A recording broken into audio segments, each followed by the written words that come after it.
Hi guys, bringing you another video today on a set of web equipment because I haven't done one on a set of web equipment for a while and they always seem to be popular. Obviously this is a set of American equipment, so a move away from the normal British Commonwealth focus that my channel has, and I'll get into the reasons for that in a little bit.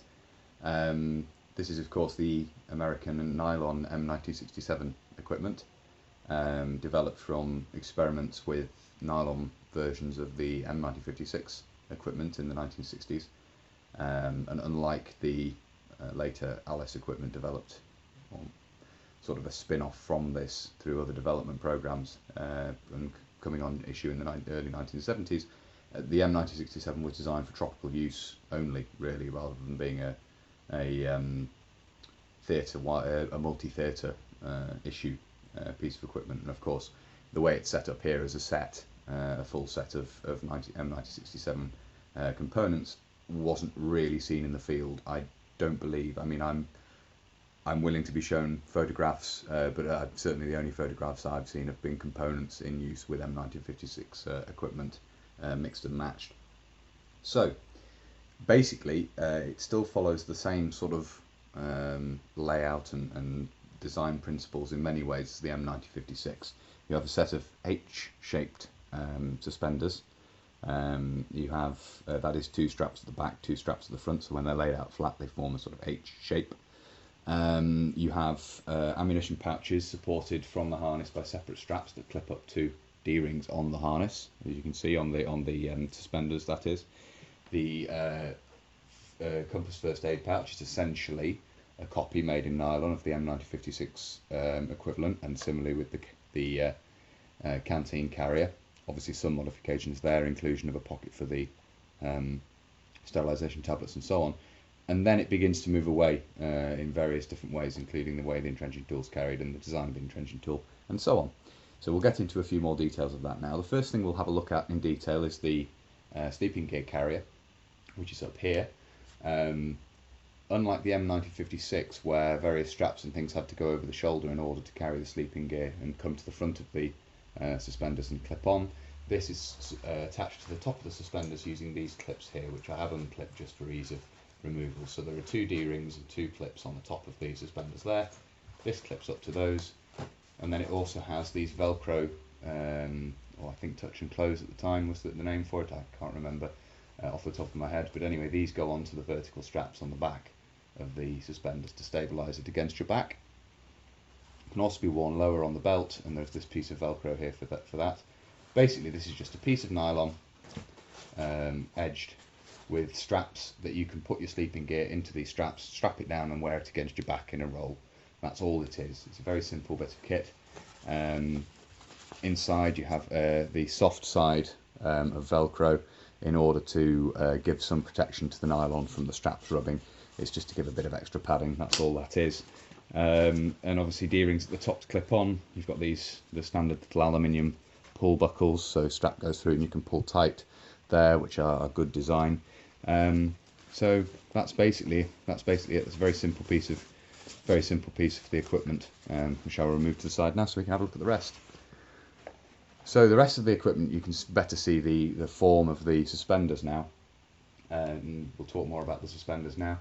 Adjustment front and back with these, again the same style of pull down buckles, all nylon straps. You can see the US stamp up on the top there, the top of the suspenders there. Obviously already shown you the clips to attach the sleeping gear carrier. You have little D-rings here which the straps on the ammunition cases clip up to give them support, just as with the M-1956. Of course that would be changed with the introduction of Alice, the Alice equipment. And the suspenders, we'll have a look at the back a little bit later on. The suspenders all come down and clip on using the eyelets on the belt to support the belt, just in the same way that M-1956 did, although the clips are somewhat different. The compass first aid pouch, which you can see here, clipped onto the suspenders, is basically a nylon copy of the M-1956 form. Drain hole in the bottom there. The press stud or snap is made of plastic, as it was in the early M-1967 equipment. Again, it's keeping weight down was part of the idea of this equipment, both when dry and when wet, when compared to the cotton M-1956 equipment. So clipped onto the little supporting loop on the suspenders here. Not necessary, of course. This was originally part of, on the M-1956 equipment, this little loop was a way of a strap coming over the shoulder and attaching the sleeping gear system, which is no longer required with the M-1967 because of these clips. But it was the trials didn't. A lot of the trials items didn't have these, and troops requested that they be put back on because they're a good place to hang the angle torch, the angle head torch, and also an excellent place to clip the first aid compass pouch. Put that back up there. Coming down to the belt, we have the ammunition cases, one on each side, and these are for the 20 round magazines. These were quite commonly issued because of obviously the introduction of the M16, and they're purpose designed to take the 20 round magazine of the M16. The stamping's a little bit difficult to see here. I don't know how well it'll show up in camera. You have case ammunition M16 20 round magazine. The DSA is 168 there, so 1968. These have quite a neat little feature, which is a strap, and thankfully both of these pouches have this still in place. Put the magazines down in there, and then the strap lifts the magazine so you can more easily get at them, which is a useful little feature. On the side you have loops for putting the spoon of a grenade in, and then also the strap there, or you can also clip Alice clips through these as well, of course, what would become known as Alice clip slide keepers at this point in history. And the little press stud straps to go around the secure grenades on the side there, using small metal snaps, which were also in some manufactured runs of the Canteen cover and the nylon first aid dressing pouch for the M-1967 equipment had these small metal snaps in place of the plastic. Obviously the iconic little the iconic clip, which is very much it's a spin-off from this, was still used on the Alice equipment, and the idea of it, of course, is you can use it with one hand. You can both open and you can close this using one hand, whereas with the pull tab on the M-1956, certainly to close it you really needed two hands. It was a bit more fiddly, and this was trialled on British equipment. The 1975 pattern trial equipment used this similar sort of clip. This inspired a lot of trial items in other countries, and that's one of the reasons I have it, is it's part of that generational story of equipment. I said I'd get onto why I have this, and that's one of the reasons, is it's a part of the whole story of load-bearing equipment development. Moving along, we have the entrenching tool carrier. Unfortunately this is missing part of the stiffening out of the bottom, but it is a nice, fairly early dated example, 1969 on the DSA number there.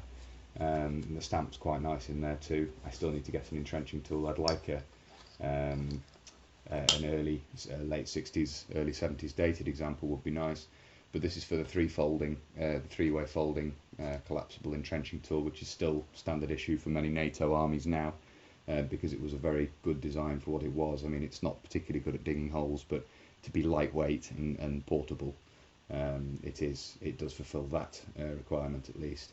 And then of course the rubber carrier developed for Alice, which replaced this, still in use today by Britain as well as other countries. Moving along again, we have the Canteen carrier, plastic snaps again on the top, green nylon construction, just a 1966 dated bottle. I think the cup's dated 1945 as I remember. We're not primarily having a look at that, just look at that so we can see inside. You can see it has this faux pile lining inside, insulation, the rows of stitching down the front vertically. You don't have any horizontal rows of stitching on this example. Obviously the Alice covers would modify that. We'll have a look at the back in a minute. It's got the stampings on. Just move this out of the way for the moment. And then on the other side we just have the second 20 round magazine pouch. So we'll flip this over now so we can have a bit better look at the belt, the buckles and things, and the way the suspenders attach and so on. Okay, so here we have the back of the equipment, and you can see, as with the M-1956, the belt is suspended from the hooks going through the top row of eyelets on the belt, and these are the same hooks as used to suspend the sleeping gear carrier, and they have this sort of rocking lock system, which is very effective, works very well, and they're less fiddly than the hooks on the M1967, on the M1956, and more secure as well. So definitely a good design there. The belt, unfortunately, this is the ropiest part of this set. I'd like to get a nicer one, but this is the nylon, essentially a nylon version of the later issue M1956 belt. That's what the M1967 belt is, with the vertical weave rather than horizontal. Still all brass components on the belt. This just has, I think, what is a knockoff Davis buckle, knockoff aluminium, commercially made Davis buckle, which came with it, so been put on it at some point in its life. I'd prefer to probably put one of the normal locket buckles on it, but or if I can find a proper Davis buckle at a decent price. You can see that everything is attached to the belt still with the slide keepers, which would obviously be carried right on into Alice, and more modern load bearing equipment. On the back of the bottle carrier, the Canteen carrier here, you can see, so we have cover, water canteen, nylon 1 quart, DSA 168, and the stock code at the bottom there. I don't know if that shows up alright on camera, I hope it does. So there we have the basic web gear. So here we have, also part of the M1967 equipment, or certainly issued at the same sort of time, manufactured at the same sort of time, is 30 round versions of the ammunition pouch. And you can see these have the same suspension system, that is the little strap, so they clip onto the belt with the slide keepers, and the little strap comes up to the suspenders to give some support. The design is somewhat different in that they're narrower and taller. Obviously, take the ammunition, they don't have the strap inside. As far as I can tell, they've never had the strap inside to lift the magazines.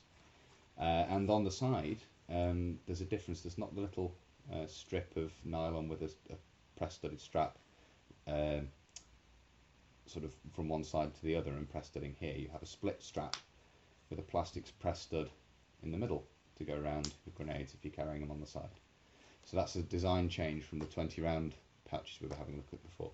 The fixtures are otherwise the same. Obviously you've got the same clip. Just open it up again actually and show you the stamping inside. This is nice and clear, which is nice. Case, small arms, ammunition, nylon, 30 round magazine, M16 and M16A1 I think, rifle. Stock code under there, and you have DSA 169, so 1969 these are. So they are Vietnam War era, and you don't see these very often, but I understand they were issued in very, very limited numbers. But you certainly don't see them very often because not many men were issued with 30 round magazines for the rifle. And on this one, just an interesting little thing is you can see it's had a very neat repair done just across the top where the plastic, where it's presumably ripped just above the plastic fixing there, the plastic catch. Just a nice little feature, the fact it's been repaired like that, and a nice job done on it. So there we are, a pair of 30 round ammunition pouches, and we'll have one last look at one last item now, which isn't part of the Army issue M1967, but is often confused as being, or is often included in sets of Army equipment when it perhaps shouldn't be. Okay, so here we have what is unmistakably a nylon version of the US field pack, or butt pack as it was colloquially known. This is M1967, but it's part of a set of equipment contracted by the US Marine Corps, who had their own version, a quite different set of M1967 equipment, with different ammunition pouches, different pack system, and included in that was this nylon field pack. You can see on the back it's similar to later Army issue training field packs, but it doesn't have Velcro here. It has press stud snaps to attach to the back of the suspenders if it's worn up on the suspenders, with these clipped up at the top. The suspender straps come down and clip through these. Later examples, Army issue examples of these issued for field training have a Velcro loop here, because it's had the lower straps cut off. Unfortunately, these normally go underneath and strap under here to carry a load underneath. They've been removed. You can see here it does have the slot, just as the M1956 and M1961 field packs do, to put the straps into when they're not in use. Belting around the side here with eyelets on one side, and obviously room to put slide keepers through here, and then eyelets on this side, and again room to put slide keepers through there. Eyelets in the side of the flap there, and we'll just have a look inside. Unfortunately this one's a little bit beaten up, as you can see, but there it is. It is what it is. I don't know if this has a clear stamp in it or not. I don't think it does, unfortunately. But it's had the liner removed. But this is an M1967 US Marine Corps. I thought this had vague remnants of a stamp in it, but apparently not. Anyway, it's part of the US Marine Corps M1967 equipment, not the US Army M1967 equipment. There's an interesting forum post on this. I will put a link to it in the description of the video, doing some research, and some letters have emerged which show that the M1967 equipment was contracted for without, the US Army M1967 equipment was contracted for without a field pack.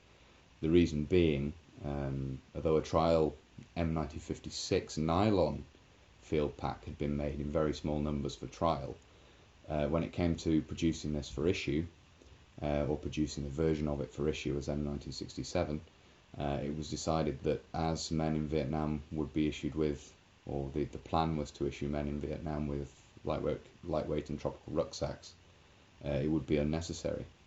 So it wasn't contracted for. So this is a US Marine Corps item. The other items you've seen are US Army items. Obviously they were mixed up to a degree in US Marine Corps use, but you don't see these in use with the US Army. As I say, it's a slightly, certainly a point of confusion I think that's been around for a while now, is the M1967 field pack or butt pack. It's a US Marine Corps item, certainly at the Vietnam War era. You do see obviously the Army post-Vietnam, as part of the Alice equipment, introduce a field training pack for use during training exercises, which is also carried in the field in certain, you do see it carried in the field post-Vietnam. I think there are some photographs of them being used even in Desert Storm, obviously in the Gulf. But yes, so that's hopefully clears up a little bit of confusion there. And as I say, I will put a link to the forum post where you can read more about that and see some excellent photographs of the trial M1956 nylon equipment. It's a very interesting sort of topic to look at if you're interested in the evolution and development of this sort of gear. So as usual, I hope you found that interesting. As I say, the reason I have this is really that it fits into the timeline of development of equipment and inspires British experiments and developments in nylon manufactured equipment. I believe the items were also used on trial by Australia to a very limited degree in Vietnam. There are photographs to show that, and certainly sets were bought by Britain for trial and appraisal purposes. But there we have it. That's pretty much everything I have to say on that. I hope you found this interesting, as I always say, and until next time, bye for now.